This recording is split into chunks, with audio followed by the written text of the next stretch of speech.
पापण काय करतो पिलू? ब्लश करतो. What is this? What is this? Brush. अरे बापरे, ब्रशची पार राया गेली की पापा. किती चावून टाकला त्याला. आणि गिळायचं नाही, ते थुकायचं असतं. काय करायचं असतं?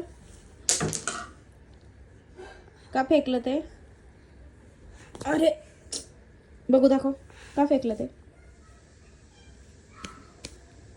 फटके खाल्लेले आठवतात आहे ना काल रात्री? अगं पण कमी करायचं जरा.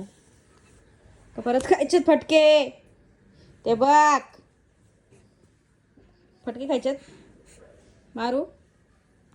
हां, डॅडी पण नाही वाचवायला मग.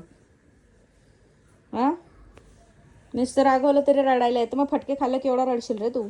बघू चेहरा दाखव तुझा. का फेकला तू ब्रश? इकडे बघ.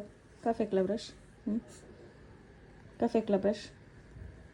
नाही फेकायचा ना. बोल सॉरी मम्मी. बोल बोल सॉरी मम्मी. बोल सॉरी मम्मी. सॉरी बोल ना. सॉरी बोलायला काय प्रॉब्लेम आहे? तुला कसं माहिती रे सॉरी नसतं बोलायचं ते? आगाऊपणा करायचा असतो. 3 वर्षाचा पण नाही तो नीट. बघू दाखव. बोल सॉरी मम्मी. बापरे, ही अशी पोरं आहेत आजकालची. आम्ही फटके खायचो दुनियाभरचे आईचे. चूक नसताना पण बडवलंय आम्हाला. आम्ही बघा लाडाचे.